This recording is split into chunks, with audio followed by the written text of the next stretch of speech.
Olá, novamente estamos aqui para mais uma aula da nossa Escola Diocesana de Fé e Política, a problemática sempre relacionando filosofia política com ciência política.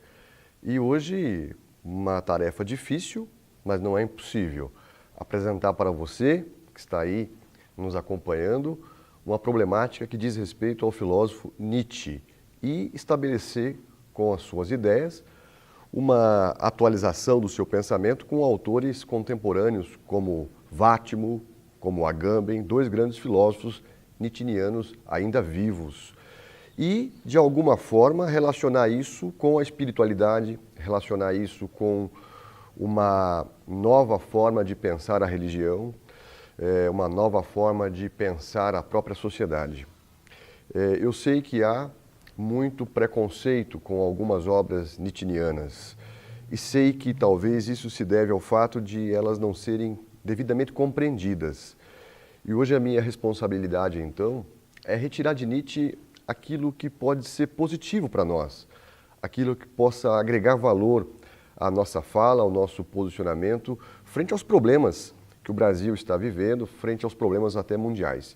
E quero, no final dessa minha aula, estabelecer uma ponte com algumas posições do Papa Francisco, o nosso grande Papa Francisco, do seu posicionamento frente a problemas muito sérios que ele está enfrentando hoje como líder da maior igreja cristã do mundo. Bom, gente, se você não é um leitor de Nietzsche, acostumado a ler as obras de Nietzsche, eu preciso te posicionar.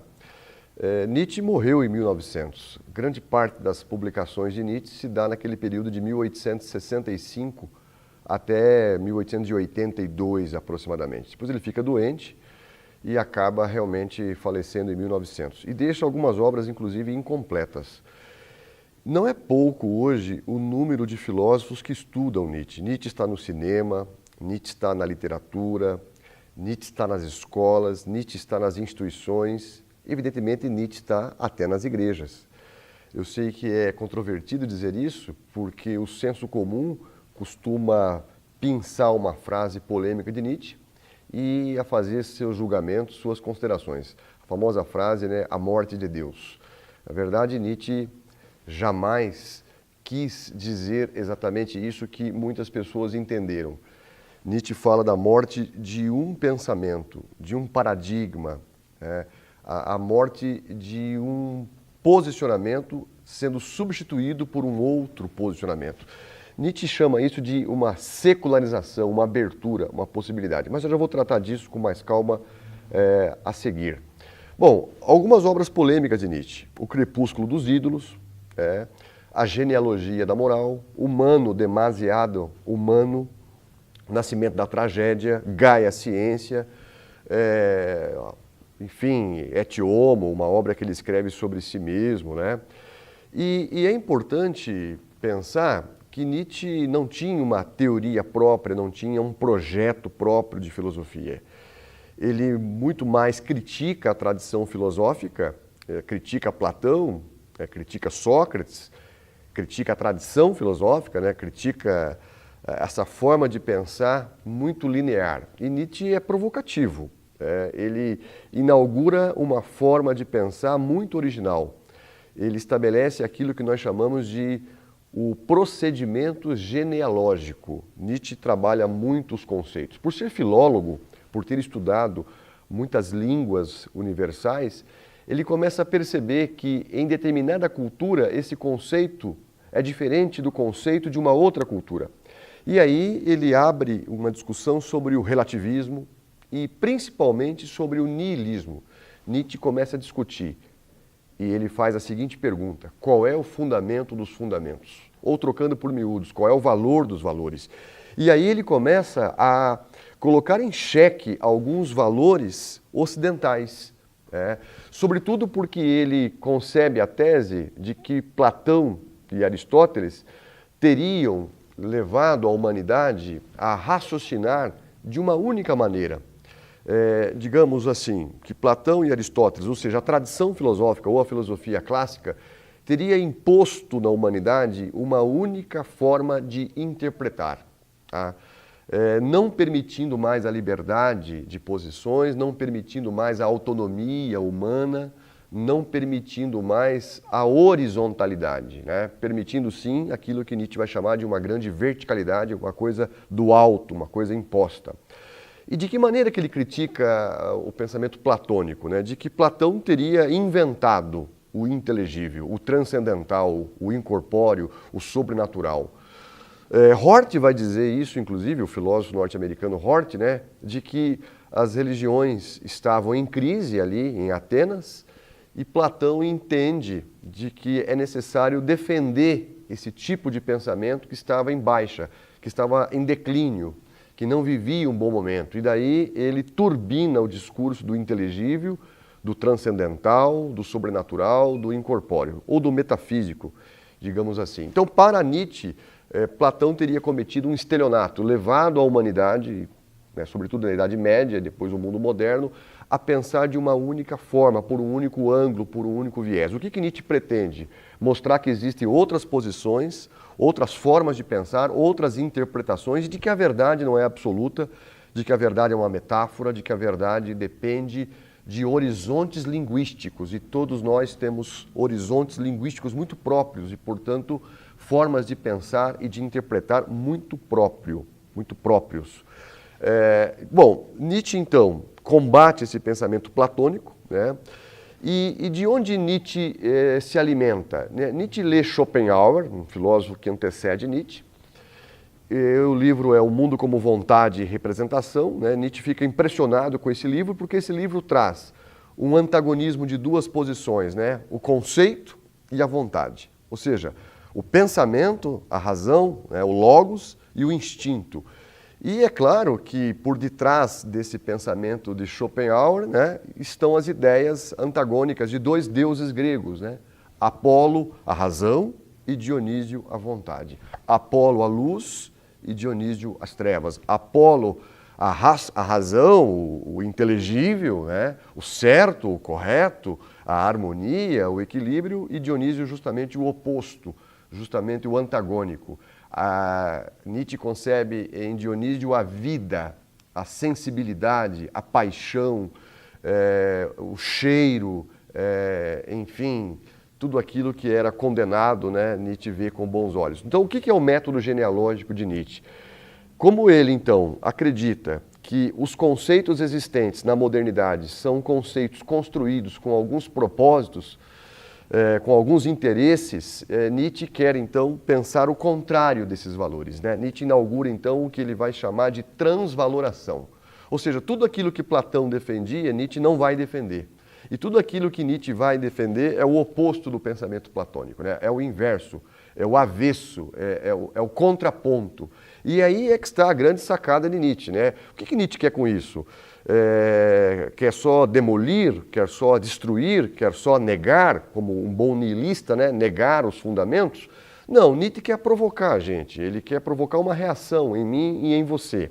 Ele quer que a gente saia da zona de conforto. Ele quer que a gente inaugure uma forma humana de pensar. Até porque Nietzsche escreve na obra Humano, Demasiado Humano, de que os valores foram construídos, os valores supremos, os valores institucionalizados, eles foram construídos e atribuídos aos deuses para legitimarem os deuses e para que eles se transformassem em deuses inquestionáveis e que houvesse medo e respeito e temor. Então, o que Nietzsche quer? Que a gente humanize a religião, né? Humanize o cristianismo, humanize todos os valores, né? Então, Nietzsche quer que a gente questione a autoridade, por exemplo, né? E os valores considerados supremos. Até porque, como ele estudou muito as línguas universais, ele começa a perceber que há um reforço de um conceito, né, que se julga superior a um outro conceito. Por exemplo, o conceito de bem. Aqueles que defendem o conceito de bem se julgam superiores ao conceito de mal. Tá? E Nietzsche, então, estrategicamente, né, é uma ferramenta nietzschiana, ele tenta inverter. E é isso que ele chama de transvaloração ou procedimento genealógico. Muito interessante essa afirmativa de Nietzsche, né? E Nietzsche usa toda uma simbologia. Ele usa, por exemplo, o camelo como alguém que não tem autonomia, né? E usa o leão como alguém que tem autonomia, alguém que é forte, delegando a esse conceito o conceito de super-homem, de uma natureza forte, aquele que escolhe o próprio deserto, aquele que nega, aquele que diz eu quero, aquele que é imperativo. Diferente do camelo, que é alguém resignado, submetido, ressentido. E uma grande novidade que Nietzsche traz é a simbologia da criança, né? Do inocente, daquele que brinca, daquele que recria novos valores. Então, Nietzsche discute isso em Genealogia da Moral, humano demasiadamente humano, né? Demasiado humano. E muitos autores que entenderam Nietzsche, que compreenderam Nietzsche, vão usar a sua categoria para pensar, inclusive, o tempo que nós estamos vivendo. E dentre esses autores, eu separo para você Gianni Vattimo, um autor italiano, e separo para você rapidamente um outro italiano chamado Giorgio Agamben.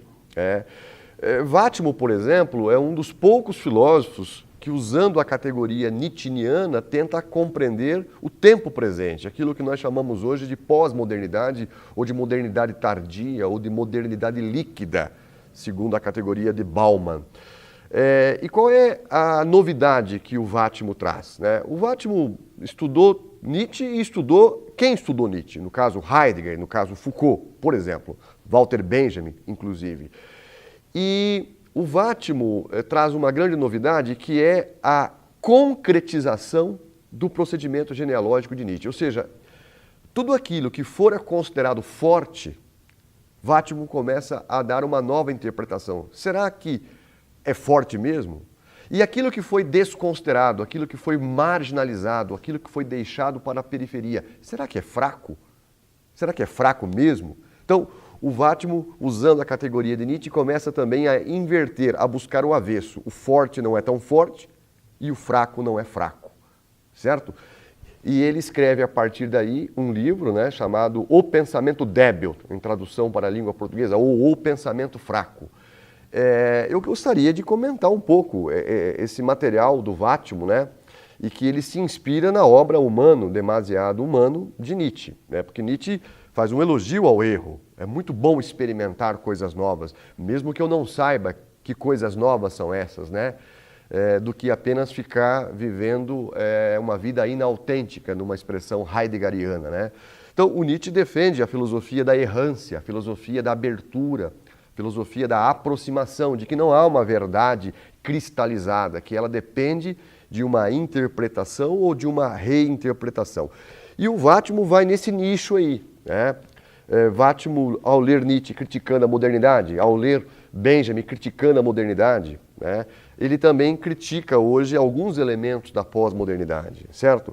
E a novidade, então, do Vattimo, né? O Vattimo, por exemplo, ele defende a seguinte proposição. Como não existe, então, uma verdade única, absoluta, hoje nós falamos muito de pós-verdade, ele começa a recuperar alguns conceitos que foram estrategicamente desconsiderados. Ele passa a considerar. A própria pós-modernidade passa a considerar coisas que foram descartadas em outro período. Então você vê hoje a mulher sendo valorizada, né? Digamos, a sensibilidade sendo valorizada ou reinterpretada, a sustentabilidade, né, sendo interpretada de uma forma positiva, né? Ele vê o Oriente sendo interpretado de uma forma positiva, uma vez que o Ocidente sempre se considerou superior ao Oriente. Então, o Vattimo inverte, faz o avesso, né? Por que não considerar o Oriente? Tá? Digamos, o urbano sempre foi considerado em detrimento do rural, por que não valorizar o rural? Né? Vamos pensar assim, o primeiro mundo sempre foi valorizado, por que não pensar o terceiro mundo? Por que não pensar os emergentes? Por que não pensar os periféricos? E em matéria de religião, não poderia também deixar de não falar aqui, né? Por muito tempo, durante a Idade Média, né, a religião se colocou como um pensamento forte, como um discurso forte, sobretudo o cristianismo, e andou desconsiderando algumas seitas, tá? Algumas heresias que foram rechaçadas, né? Então, todo o pensamento nietzschiano, todos os autores que leram Nietzsche começam a valorizar aquilo que foi deixado nas margens. Por que só priorizar o centro? Por que só o logocentrismo? Por que só o europocentrismo? Né?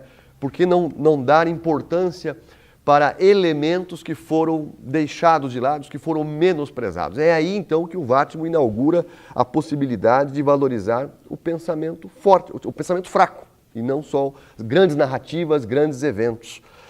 E é importante ter consciência de que muitos fundamentos não são fundamentos, eles foram considerados fundamentos. Né? Alguém resolveu estabelecer que esse fundamento é melhor que outro fundamento. Né? Por exemplo, nada é fixo hoje. Tudo é transitório, tudo é efêmero, tudo é móvel, tudo está em transformação. Né? E isso é um discurso nietzschiano, né? Que ele bebe de Heráclito, da filosofia grega do passado. Né? Nada é fixo, as coisas estão em movimento, tudo é temporal, né? E em matéria de religião também. Né? Nós estamos vendo, por exemplo, o crescimento da informalidade, que era considerado um pensamento fraco. Qual que era o pensamento forte? A formalidade. E hoje valoriza-se a informalidade, certo? Sempre se valorizou o presencial, hoje se valoriza, por exemplo, o à distância. É um exemplo também, né? Mas uma pergunta que o Whatmough faz, que é muito interessante, eu quero dizer essa pergunta para você pensar aí, o que se pode fazer é justamente aquela pergunta: de onde nasce a ideia de pensamento forte? De onde vem essa ideia? Provavelmente a própria ideia forte se auto-intitula forte e se diz que a outra ideia não é forte. Então, ao discutir os fundamentos, de qual é o fundamento do fundamento, o Whatmough, lendo o Nietzsche, diz que tudo é dissolúvel, né? Tudo foi dissolvido, né? Tudo é efêmero, tudo é discurso, né? Tudo é construção, tudo depende da interpretação. Claro, na época, o Nietzsche constatou que o homem moderno, o homem vinculado à ciência, começava a dar mais valor para a ciência do que para a religião. E aí Nietzsche estava constatando, entre aspas, a morte de Deus, a morte de um pensamento, né? A morte de um novo paradigma, né? A ciência sendo mais prestigiada pelo homem do que a própria religião. Né? Então seria a passagem de uma autoridade divina por uma autoridade humana, a substituição de uma beatitude celeste por uma terrestre, o declínio de um pensamento e a ascensão de outro pensamento. Né? Se a gente trazer a discussão para hoje, nós estamos vendo a ascensão da tecnologia substituindo, por exemplo, a natureza. Tá? Você começa a perceber a valorização de um tipo de raciocínio em detrimento de outro tipo de raciocínio. Então, o Whatmough compreendeu o Nietzsche e começa a valorizar a abertura, a possibilidade, uma nova interpretação humana. E, é claro, o Whatmough escreveu coisas sobre espiritualidade, escreveu coisas sobre teologia. Então ele começa a defender uma nova espiritualidade, como uma coisa positiva, né? Não com medo, né? Não com opressão, mas eu podendo entender uma nova forma de pensar a natureza, uma nova forma de pensar a espiritualidade, uma nova forma de pensar o ser humano. Até porque a modernidade trouxe mais problemas do que soluções. E a pós-modernidade é pensada pelo Whatmough, né? É pensada pelo Whatmough, que a gente precisa considerar não só o discurso dos vencedores, mas o discurso dos vencidos. O outro lado da história, né? A história a contrapelo. Não só dar luzes para as grandes narrativas, né, para a macro-história, mas também dar importância para a micro-história, tá? Para posicionamentos da diferença. Aí é uma grande novidade do Whatmough, né? Ele celebra a diferença e vê a diferença como uma coisa positiva, porque a diferença, em outros tempos, sempre fora considerada uma coisa débil, frágil. E como quem lê Nietzsche, usando o seu procedimento genealógico e a sua transvaloração, quer dar luzes para o avesso, para o inverso, para o contraponto, né? Então o Whatmough valoriza a diferença, a possibilidade, a abertura, né? Uma nova interpretação. Né? E não dá para pensar a modernidade e a própria pós-modernidade só com o conceito da superação. Nietzsche usou e abusou do conceito da radicalização. E Vátimo também começa a usar o conceito da radicalização. O que é o conceito da radicalização? É de buscar o fundamento primeiro, o primeiro posicionamento, porque as coisas no mundo moderno são muito superficiais, são muito artificiais, são muito adulteradas. Então, Nietzsche discute a própria filosofia, combate a própria filosofia, porque a filosofia se julga muitas vezes a dona da verdade, Quem é o filósofo? O amigo da verdade, mas como se fosse o proprietário da verdade, E não é assim.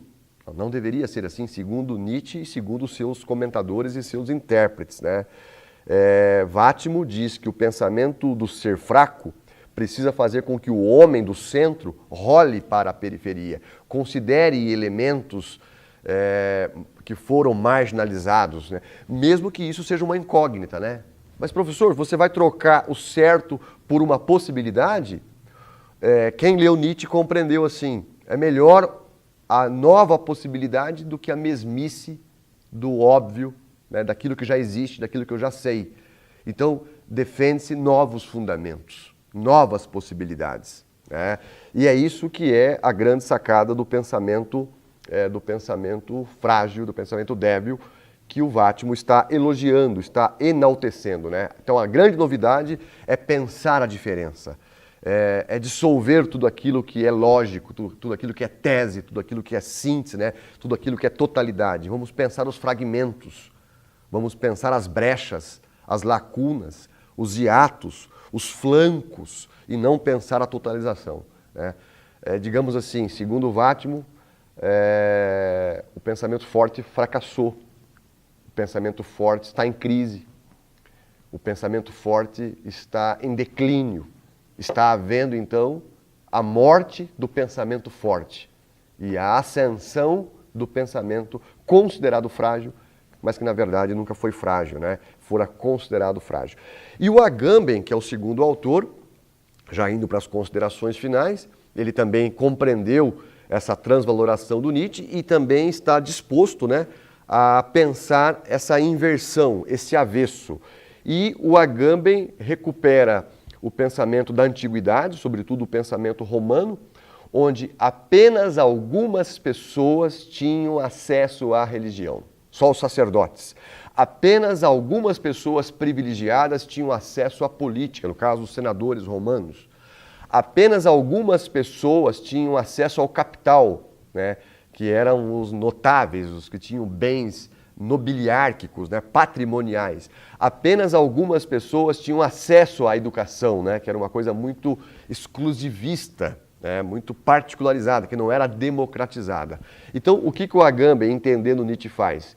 Ele entende que, por interesse próprio, houve a sacralização da educação, a sacralização da política, a sacralização do capital e a sacralização do próprio direito. Quem é que tinha acesso ao direito? Só alguns magistrados. Então, o direito foi elevado à categoria de poucos, a religião foi elevada à categoria de poucos, o capital foi elevado à categoria de poucos, a própria educação foi elevada à categoria de poucos. Então, houve uma sacralização. O que o Agamben propõe? Trazer de volta aos homens aquilo que foi tirado dos homens. E aí o Agamben recupera o conceito de profanação como algo positivo, como uma bênção. Trazer para os homens aquilo que foi tirado dos homens, para que mais homens possam usar a religião de forma positiva, no sentido de democratizar, mais homens possam ter acesso à educação, mais homens possam ter acesso à justiça, seria uma justiça distributiva ou uma justiça mais democrática. E eu poderia falar de outros exemplos, mas citei esses exemplos. Então, qual é a sacada do Agamben? Trabalhar a profanação da sacralização. E não como algo depreciativo, como algo positivo, como algo humano. E então, como eu me propus no início da minha aula, eu quero casar isso como uma nova espiritualidade e com algumas ações do Papa Francisco. Eu trouxe até uma entrevista que o Vátimo deu recentemente aqui na Universidade Unicinos de São Leopoldo, né, no Instituto Humanitas, né? O filósofo italiano Gianni Vattimo, ícone dessa ala progressiva do pensamento mais vanguardista e mentor do pensamento fraco, né, ou do pensamento débil como uma coisa positiva, faz elogios crassos ao Papa Francisco e assegura que o Papa Francisco é fruto desse pensamento fraco. Então o pensamento do Papa Francisco é uma oportunidade para reinterpretar a religião, né, recuperar a verdadeira religião, o verdadeiro cristianismo que muitas vezes se perdeu em alguns momentos, né, por conta do poder, por conta do pensamento forte, né, porque o pensamento forte ele se impõe, né, ele diz que ele é certo e o resto é errado. Então o Vattimo faz elogios crassos aqui ao Papa Francisco, né, e de que ele está tendo muita diversidade, ele está tendo muita oposição, né? Eu vou ler na íntegra aqui. Francisco é uma grande oportunidade para a Igreja. Existem papas que representam uma oportunidade para a renovação e a transformação. Às vezes exagero, compreendo que o Papa é sempre o Papa. Devo recordar-me muitas vezes que um Papa não pode fazer tudo, apenas algumas coisas, mas que ele está tentando fazer algumas coisas, criar novos fundamentos, né? Uma nova interpretação, uma abertura e considerar que a Igreja é humana, né? Então ele diz, estou convencido de que ele, o Papa Francisco, tem uma boa intenção e paradoxalmente tem razão aqueles que o veem como uma ameaça para a Igreja tradicional e institucional, porque é uma ameaça para a Igreja tradicionalista, do pensamento forte. É alguém que, no fundo, enfrenta os problemas, né? E que valoriza muito o pensamento que foi deixado de lado, que foi desconsiderado, ou o pensamento periférico. O Papa tem se esforçado para um trabalho de renovação e atualização, de, sobretudo, colocar a Igreja em favor dos pobres, dos sofridos, né? Daqueles que foram deixados de lado, né? É delicadíssimo tratar desse assunto aqui, mas o Vattimo diz isso, a Igreja durante muitos séculos, especialmente na Europa, foi uma espécie de instrumento de conservação, mas agindo assim acabou conservando os seus próprios privilégios, e o Francisco quer mexer nesses privilégios, ele quer trazer a Igreja mais próxima dos homens, né? Inclusive dos homens pecadores, dos homens simples, né? Dos homens que são humanos. Então, gente, é perfeitamente possível compreender que o Papa Francisco é um exemplo do pensamento fraco, e que nunca foi fraco, que foi considerado fraco por conta de um discurso de pensamento forte, né? Bom, gente, eu tentei mostrar para vocês que é possível entender Nietzsche de forma positiva, que a gente não pode apenas rotulá-lo, né, criar estereótipos, né, de que dá para fazer uma excelente interpretação no tempo presente que eu estou vivendo. Espero que essa aula tenha contribuído para o seu entendimento, né? E que você possa disso resultar numa grande renovação do nosso próprio pensamento. Um grande abraço para você e até a nossa próxima aula.